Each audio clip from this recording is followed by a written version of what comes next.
Good afternoon, welcome. I'm excited to have our next presenters here. They're going to be talking about engaging audiences during Back to School 2020. As a mom of three, I'm eager to hear what you guys think about back to school. So I've had with me today Sai Coppola, the CMO of Sheer ID, and Henry Lichtblau. He's the VP of Client Solutions from Brittle and Bloom. Welcome. Thank you, great to be here. Great, so I'm going to turn it over to you, Sai, to get started. Thanks.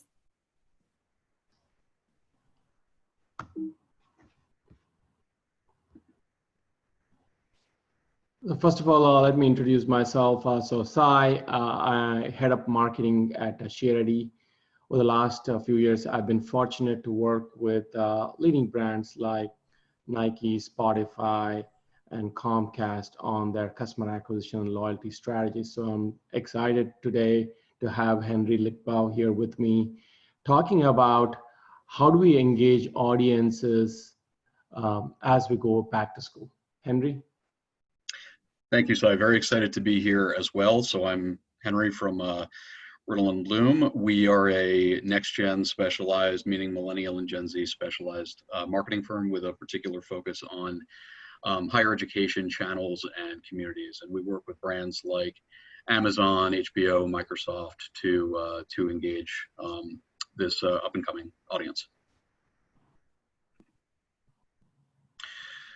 So to start things off, since we're talking about back to school, I think it probably bears taking a step back and saying this year there's a question of what is back to school, and back to school still does very much exist. It's going to look different, but it's coming, and it's something that we and our partners are planning for. So quick bit of context, we have a dedicated university relations function.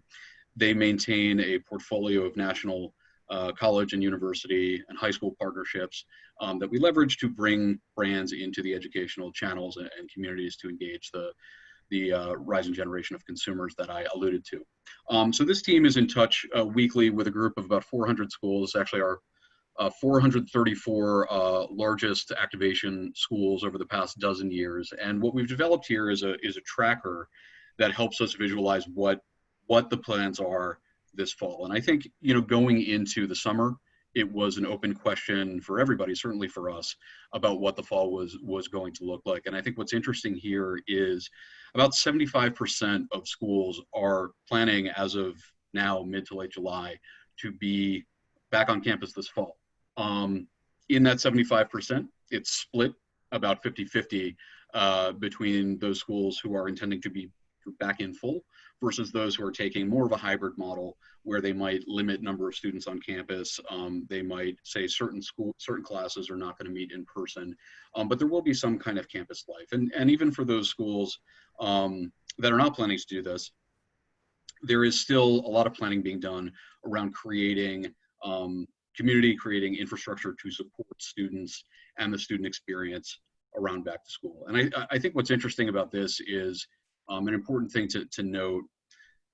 In the news, it's been very visible, some of the disruptions around COVID as manifested on college campuses, because it's easy to sort of understand that disruption in terms of students being sent home around spring break this year. But what I think has been interesting for us is to see borne out our working hypothesis and our philosophy as a business that schools are not physical spaces only, they are cultural communities. And so as we go through the slides here, I think you'll see what's been really interesting is how student life has been reconfigured, and student networks and experiences and events and programming has kind of reconstituted itself thanks to the schools and thanks to the students in a digital and virtual space. And we have every expectation that this is going to continue into the fall, based on what we're hearing every week from the schools.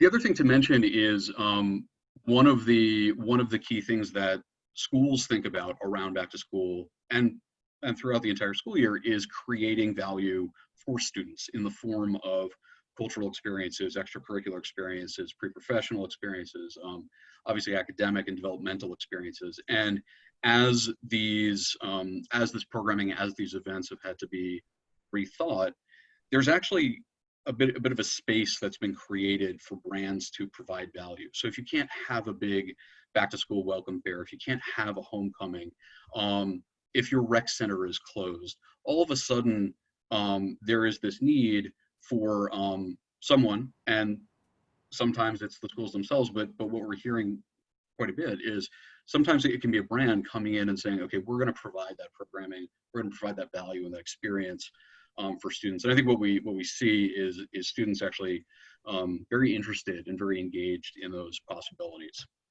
So if we hop to the next slide, I think an important point here is there might be all of this instability in the notion of what back to campus means, what it's going to be, but back to campus is in many ways a separate question from, is there value for a brand in engaging these consumers? And candidly, that was not it was not a foregone conclusion that the answer there would be yes. As we went into the spring, deeper into Q2, there were real questions about what implications some of the disruptions, obviously to school life, but also just to societal life in general now was going to have for consumer behavior and for brands. And we've run a series of about half a dozen studies between April and June of this year, just to get a picture of what the student experience has been.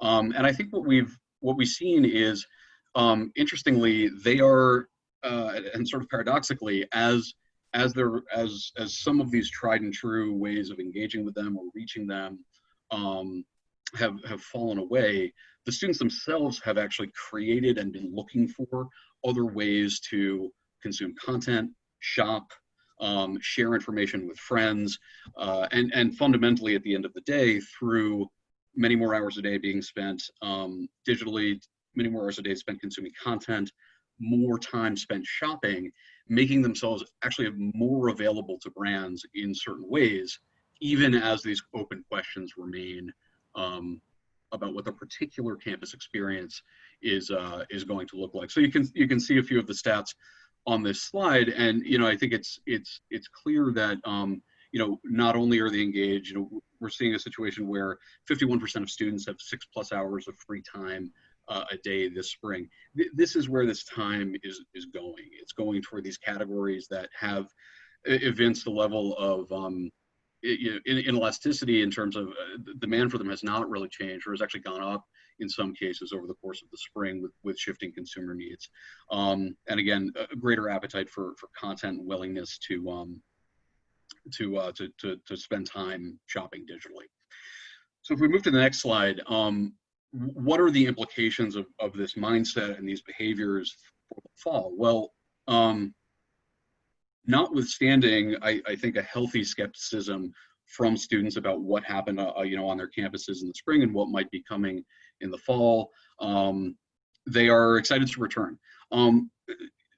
Harkening back to the point I made initially about a sense of community around these college campuses, what we were surprised to see was, even though 90%, 91% of students were lamenting missing big important moments, be it a spring fling or a thesis defense in person or graduation, 72% of them actually agreed wholeheartedly with the measures that their schools had taken in the spring. And some of that might have been good sense, but some of it might have also been what we saw as a very proactive shift from the students, again, to kind of reconstituting some of the communities and activities that they participate regularly in on campus. So students in non-Greek organizations, 61% were meeting virtually at least once a week. You see the stat there. Students in Greek organizations, even higher. That's virtually 9 out of 10 students in a Greek organization talking to their communities every week. And so there is this natural thirst and interest from the students to go back to campus. But there's also an understanding that campus is going to look different. So we see here an example of rec centers, facilities that are used to support student wellness and fitness and so forth. There are open questions about what their capacity is going to be in the spring. As there are questions about career fairs, as there are questions about large lectures, but this is not dampening enthusiasm. And in fact, it's sort of leading students to engage digitally that much more, and creating space and opportunities for brands to engage with them, given all the time that they're spending in these communities that exist outside of these traditional brick and mortar meeting places. So if we move to the next slide, you know, as a practical matter, you know, what does this actually mean for a brand? And I think it's a reasonable question to ask at this point. There is some of this instability. There are these open questions, but interestingly, about 60% of students are expecting to be able to interact with their peers in class or around class. 49% are planning to hold in-person events and meetings. Now, there's a very important asterisk on that, which is they understand safety regulations are going to be in place.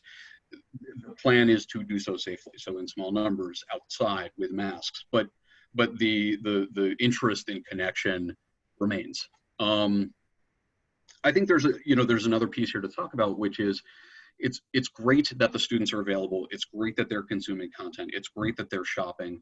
But a lot of brands this spring, and I include our clients among them, have been, I think, thoughtfully circumspect and occasionally reticent about reaching out to students, just given how difficult the social conversation has been for any number of reasons over the past few months. But to hear the students tell it, what is really interesting is they're perfectly happy to hear from brands that are coming with a message of value. 70% of students are willing to hear from brands about charitable initiatives that they are engaged in. 59% of students were interested to hear from brands about what they are doing to keep their employees safe or support their employees economically during this time. So if you have a story to tell about your company's culture, your brand's values, that's a perfectly appropriate way to engage with these students. It's not something they take amiss. They just look for it to be real and truthful.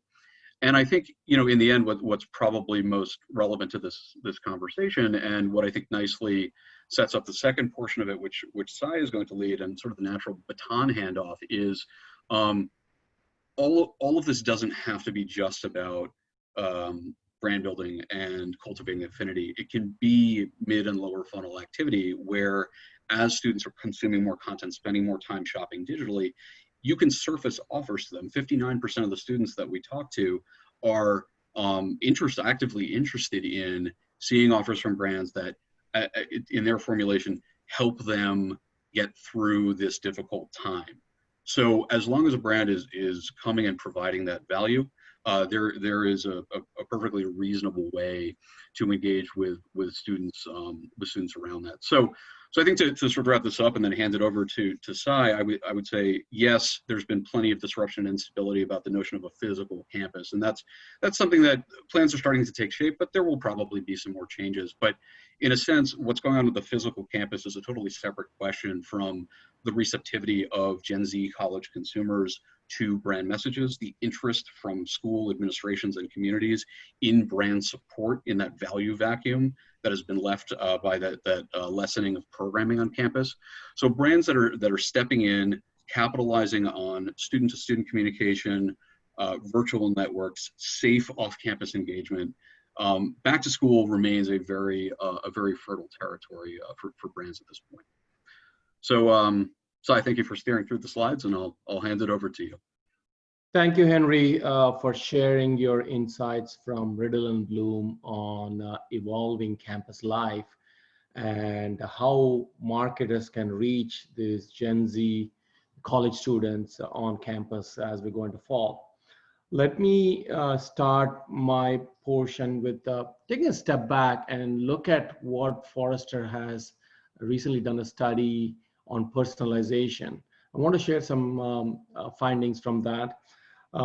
It's not surprising for a vast majority of marketers, personalization still is a top goal. Now, there are some struggles with data and how do we collect meaningful data as we get more and more into privacy regulations. There's a huge appetite to collect first-party data. We're also seeing a vast majority of our marketers believe that if they use identity attributes could be like a life stage, like being a college student or being part of a particular university, or it could be a professional affiliation. One of the things we haven't talked thus far is also a teacher community, right? When you do an offer or when you talk messaging with that in mind, they have found it more and more successful. So what we are seeing increasingly is marketers looking at how do I market to a consumer tribe that is relevant to my business, and that's much more powerful because it ties into how the consumer identifies themselves than other segments.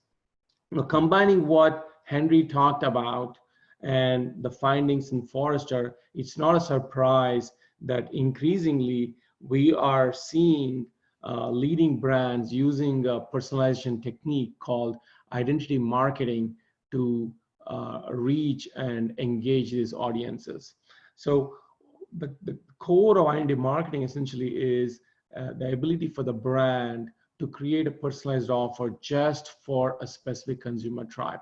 It creates that exclusivity just for that consumer tribe. And what we have seen is whether it is a set of college campus community or a community of teachers, what we have seen is when the brand does the right outreach and the offer is compelling, it creates, these communities have built-in word of mouth and really creates that virality. Let me give you an example. As we go back to school, I wanted to touch on an example which is done, as a brand has done really well. Target has been thinking about offering something special to teachers for a while, or K-12 teachers, as well as university teachers, right? Now teaching, especially K-12, what we've seen is on average, teachers spend over $400 of their own money for purchasing supplies for school.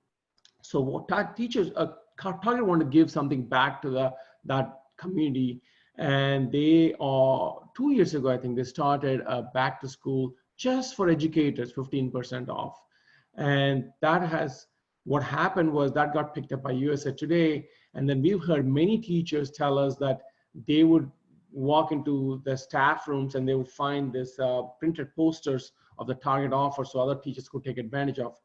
That was wildly successful, and given that success, this year again, we are right now seeing Target once again give a back to school 15% exclusive offer just for teachers. In terms of another example, a brand which, especially in the context today where more and more students are remote, and a lot of brands realize the value of acquiring the students early in their life stage because they then turn into loyal customers for the long term. So Comcast, given the current difficult circumstances we live in, where a lot of teaching is still happening remotely, they offer a compelling offer for students for internet access as well as streaming. And what has happened now is this has become actually this student exclusive offer has become the #1 channel in terms of acquiring Gen Z audience. So just one other example of how if you have the right product and if you can align it with an audience like students and make it a really compelling exclusive offer, we're seeing significant conversion rates. We have worked with Charity, we have worked with 200+ brands over the last few years. And when we take a step back and look at what is the playbook that seems to be working well, for Henry talked about, cause marketing is a big one for the Gen Z audience. So if you take a step back and look at, okay, what is your brand's core mission, and therefore, and who's your target audiences? Therefore, what is the consumer tribe that's of most important to your brand? And once you define that, then the next question is, okay, what is that gated, personalized offer that you need to create for your brand's consumer tribe? Now, it doesn't always have to be a discount. We have seen brands do a really good job of, it could be a discount, it could be an exclusive product or early access or an add-on, right? And then once you define that product, then the question is, how do you get the word out? there's a fallacy that, hey, there may be a one community, one place somewhere that you can reach a particular consumer tribe, whether it's teachers or students.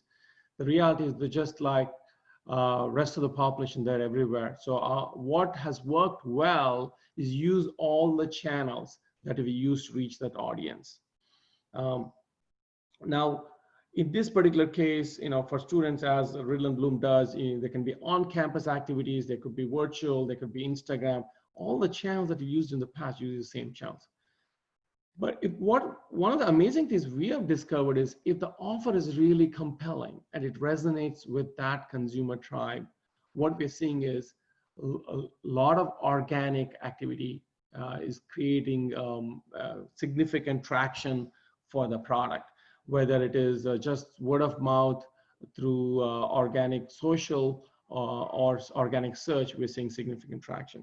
Now, the challenge with this is all marketers are willing to give a really compelling offer, a very targeted audience, but how do you ensure you don't have revenue leakage or revenue loss by leaking to other segments, right? So almost all the brands use some kind of verification platform like ShareID to make sure that only that audience gets access to this particular offer. And usually the verification happens on the brand site or in the app instantly. And the last but not the least, once you verify, you have data about that consumer, that they're a student or teacher. Now that becomes part of your loyalty program or CRM. So that helps you better segment your customer base so that you can have an ongoing engagement with that consumer. Now, why do these campaigns work? I mean, as I've said, what we found, whether it is a set of college students on campus or teachers within a community, they are motivated to share if it's a compelling offer, right? So there's a built-in virality, built-in virality when it comes to these communities. And we do want to make sure this offer is protected. So we want to ensure, because we ensure this, only those verified students or teachers can take access to the offer. It gives a lot more flexibility to the brand marketer to create an offer that's truly compelling and not have revenue leakage. And last but not the least, as part of the verification flow in your brand experience, the consumer is actually raising their hand and saying, here's information about me, and go ahead and verify so that I can get access to the offer. So it is first party data, it's consent based, it's validated, and it creates a deeper engagement with the consumer, especially as the privacy regulations kick in. We are seeing more and more brands relying on accurate first party data to build that engagement going forward. So at the core of it is these kind of identity marketing programs appeal to the consumer's identity. Hey, I belong to a particular university or belong to this school district.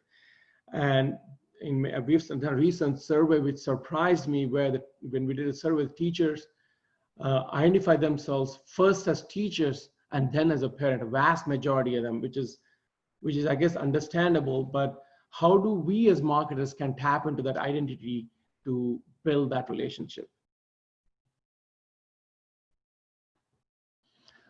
I will leave you with one last example here.